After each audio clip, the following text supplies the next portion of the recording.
Hello मैत्रिणींनो, आपल्या सर्वांची आवडती मालिका वचन दिले तू मला या मालिकेच्या आजच्या मंगळवार 23 डिसेंबरच्या एपिसोडमध्ये आजपर्यंतचा सगळ्यात मोठा ट्विस्ट आलाय.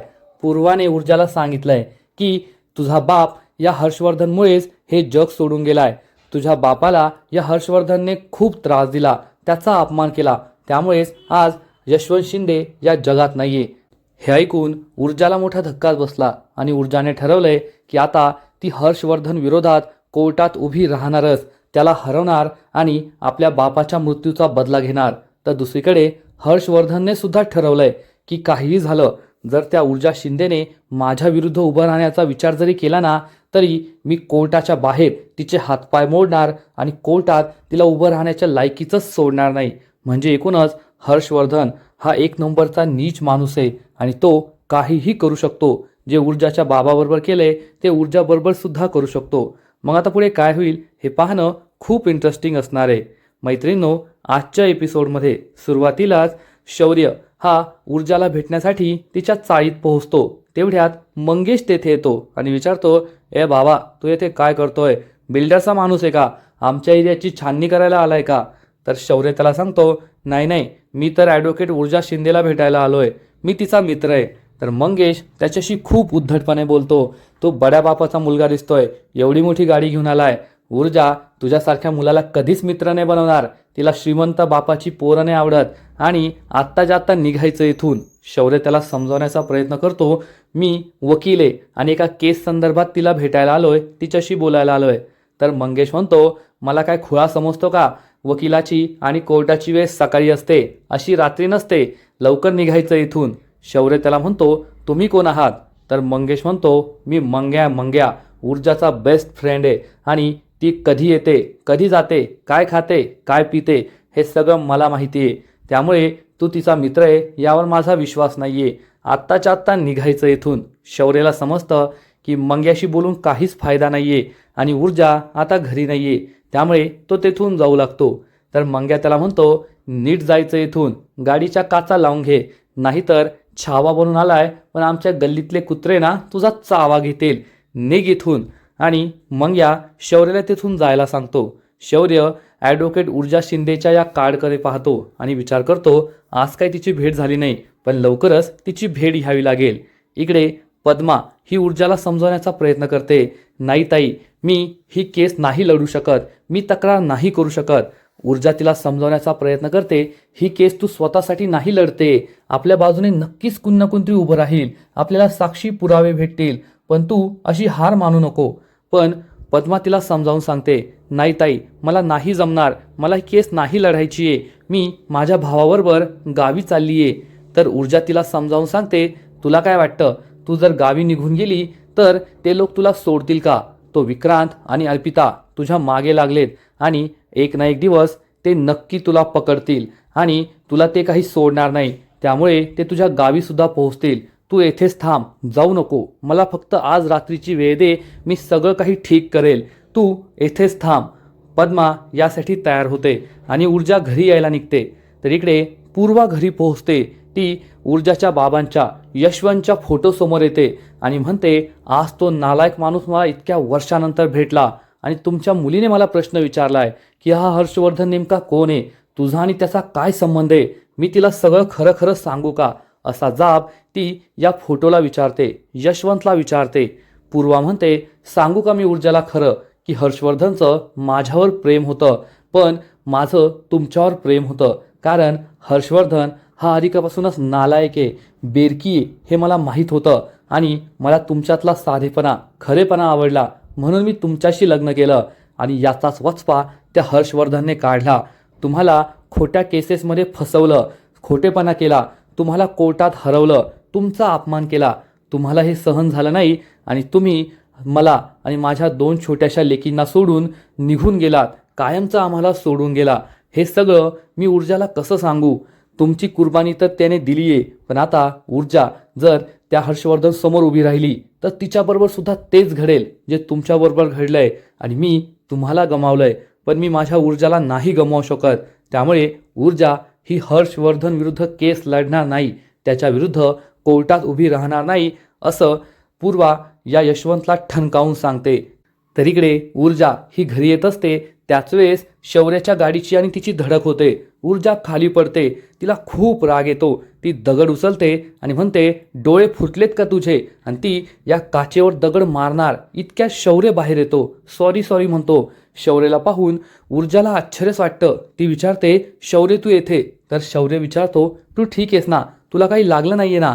तर ऊर्जा सांगते, मला काही नाही लागलंय. बरं झालं तू शौर्य भेटला. पद्मा ही कोर्टात केस करायला तयार नाहीये. तक्रार करायला ती खूप घाबरलीये. तू मला वचन दिलंय की कोर्टात केस उभी राहिली तर तू माझ्या बाजूने साक्ष देशील. तू साक्ष देशील ना? तर शौर्य म्हणतो, हो नक्की देईल. मी तुला वचन दिले ना तर मी वचन नक्की पूर्ण करणार. ऊर्जाला खूप आनंद होतो.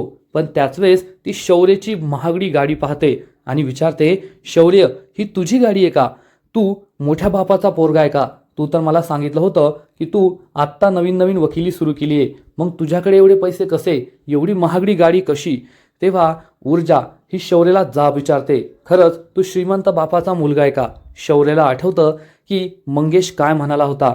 मंगेश म्हणाला होता की ऊर्जाला तुझ्यासारख्या श्रीमंत बापाची मुलं नाही आवडत. श्रीमंत लोकांचा तिला राग येतो. त्यामुळे ती तुझ्याशी कधीही मैत्री करणार नाही. त्यामुळे शौर्य हा लगेचच ऊर्जाला खोटं सांगतो. मी हर्षवर्धनचा मुलगा आहे तो असं सांगत नाही. आणि म्हणतो, ही गाडी माझी नाहीये, असूच शकत नाही, कारण ही माझ्या मालकांची गाडी आहे. मी ज्या लॉ फर्ममध्ये काम करतो ना त्यांची गाडी आहे. आणि ते मला मुलासारखं मानतात. म्हणून त्यांनी मला सर्व्हिसिंग करायला पाठवलंय. ही गाडी मी घरीच घेऊन जात होतो. ऊर्जा त्याच्याकडे पाहते आणि विचारते, मान्य ही गाडी तुझी नाहीये, तुझ्या मालकांची आहे. पण हे इतके महागडे कपडे, गळ्यात सोन्याची चेन, महागडे शूज हे कुठून आले? शौर्य सांगतो, सगळं त्यांनीच दिलंय.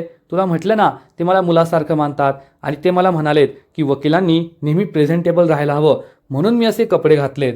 ऊर्जा हसू लागते आणि म्हणते, खरंय मला आधीच कळायला पाहिजे होतं. तू श्रीमंत असूच शकत नाही, कारण श्रीमंत माणसांना गरिबाचं दुःख कळत नाही. आणि जसं तू मला आणि पद्माला वाचवलं, पद्माच्या बाजूने कोर्टात साक्ष द्यायला तयार आहे, यावरूनच कळून येतं की तू श्रीमंत नाहीये, तू गरीब आहे आणि चांगला आहे. शौर्य ठरवतो की ऊर्जाला आपली खरी ओळख सांगायची नाही. आणि ऊर्जाची बडबड सुरू होते. ऊर्जा शौर्याला म्हणते, आपण दोघे खूप मोठे वकील झालो ना तर आपण एकाच दिवशी एकाच मॉडेलची एकच गाडी शोरूममधून बाहेर काढायची. तर शौर्य म्हणतो, दोन गाड्या कशाला, एकच गाडी घेऊया ना? ऊर्जा विचारते, काय? तर शौर्य म्हणतो, नाही काही नाही. तेवढ्यात पूर्वा तिला कॉल करते. ऊर्जा म्हणते, शौर्य मला जावं लागेल, आपण नंतर भेटूया. आणि ती तेथून निघून जाते. शौर्य ऊर्जाकडे पाहतच राहतो आणि म्हणतो, शौर्य साहेब, ऊर्जा म्हणजे एक वेगळंच रसायन आहे आणि तुम्ही तिच्या नादाला लागलाय. आता तुमचे बॅनर सुद्धा लागतील आणि फोटो सुद्धा लागतील. असा विचार करून शौर्य खूप खुश होतो. तो ऊर्जावर फिदा झालेला असतो. तर इकडे ऊर्जा ही घरी पोहोचते. पूर्वा तिला विचारते, काय ग ऊर्जा, तुला यायला एवढा उशीर का झाला? कुठे होतीस तू? पद्मा तक्रार करायला तयार झाली की नाही? पण ऊर्जा ही तिच्याकडे प्रश्नवाचक नजरेने पाहत असते. आज पोलीस स्टेशनमध्ये जे काही घडलं, हर्षवर्धन जे काही बोलला, त्याची उत्तरं तिला हवी असतात. आणि ती पूर्वाला थांबून विचारते, आई, हर्षवर्धनबद्दल मला सगळं जाणून घ्यायचंय. तू हर्षवर्धनला ओळखते का? ओळखते? तो माझ्या बाबांबद्दल असं का बोलला? कुर्बानी जाईल असं का बोलला? हे सगळं मला जाणून घ्यायचंय. पूर्वा तिला समजवण्याचा प्रयत्न करते. ऊर्जा, ती भळभळती जखम आहे, ती उगाचच कोरून काढू नकोस. तुला ते न कळलेलंच बरं. मी मागील अनेक वर्षांपासून ही जखम माझ्या मनात ठेवली आहे. जर तुला ती समजली ना तर तुला सुद्धा खूप त्रास होईल. तर ऊर्जा पूर्वाला समजवण्याचा प्रयत्न करते, आई, तू मला सगळं खरं खरं सांग. जर आज हर्षवर्धन तेथे आपल्याला भेटला नसताना तर त्याचं सत्य मला कळलंच नसतं.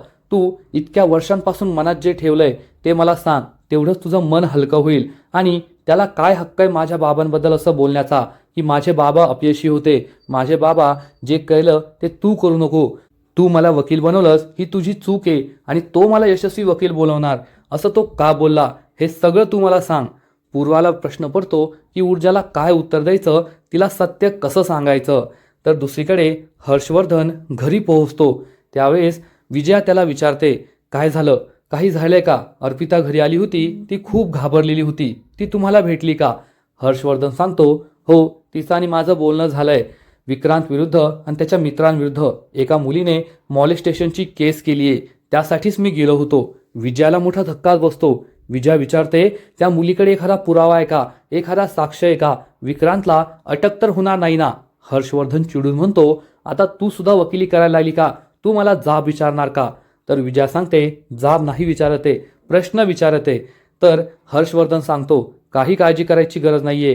ती मुलगी मला पाहताच तेथून पळून गेली. तेथे एक ज्युनियर वकील होती, ॲडव्होकेट ऊर्जा शिंदे. तेवढ्यात शौर्य तेथे येतो आणि हे दोघेही त्याचं बोलणं ऐकू लागतात. तेव्हा विजया विचारते, कोण ही मुलगी? तर हर्षवर्धन सांगतो, एक ज्युनियर वकील आहे आणि तुझ्या लाडक्या नाथसुनेची बहीण आहे ती. ॲडव्होकेट यशवंत शिंदेची मुलगी आहे ती. मला चॅलेंज करत होती, माझ्या विरुद्ध कोर्टात उभं राहण्याची हिंमत करत होती. जर ती माझ्या विरुद्ध कोर्टात उभी राहिली ना, तर मी तिला तिच्या पायावर उभं राहण्याच्या लायकीचं नाही सोडणार आणि कोर्टात तर मी तिला उभंच राहू देणार नाही, टिकूच देणार नाही, असा माज हर्षवर्धन दाखवतो. तर इकडे ऊर्जा ही पूर्वाला विचारत असते, आई मला सगळं खरं खरं सांग. हा हर्षवर्धन नेमका कोण आहे? त्याचा आणि तुझा काय संबंध आहे?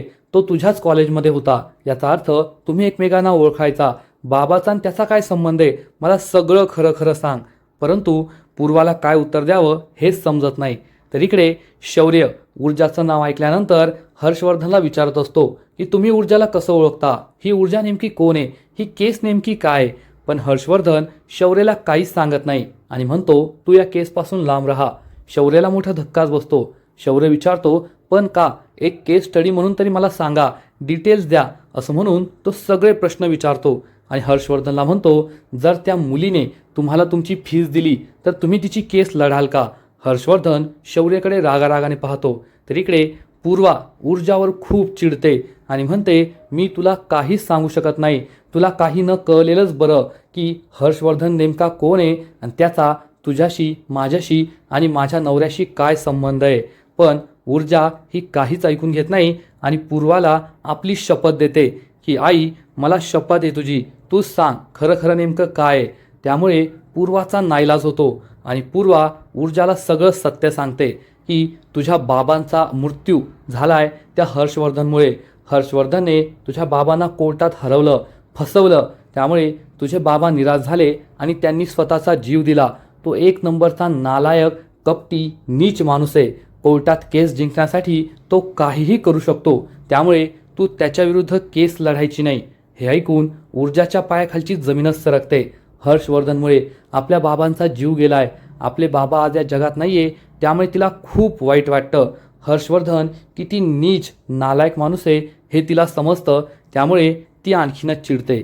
तर मैत्रिणींनो, एकूणच वचन दिले तू मला या मालिकेचा आजचा एपिसोड खूप भारी होता. ऊर्जाने पूर्वाकडून सत्य वधवून घेतलंय. हर्षवर्धनची खरी असलियत आपल्या सगळ्यांसमोर आली आहे. आजपर्यंत आपल्याला असंच वाटायचं की हर्षवर्धन हा फक्त पैशांसाठी केस लढतोय, परंतु केस जिंकण्यासाठी तो कोणत्याही थराला जाऊ शकतो हे मात्र नक्की. आणि जेव्हा ऊर्जा त्याच्यासमोर कोर्टात उभी राहील तेव्हा तो ऊर्जाची अवस्था वाईट करण्याचा प्रयत्न करेल. पण ऊर्जासुद्धा आपल्या बाबांचा बदला घेण्यासाठी सज्ज झाली आहे. त्यामुळे तीसुद्धा हर्षवर्धनला टफ फाईट देणार एवढं मात्र नक्की. आजचा एपिसोड तर भारी होता, पण या मालिकेचा पुढील एपिसोड आणखीन भारी असणार आहे.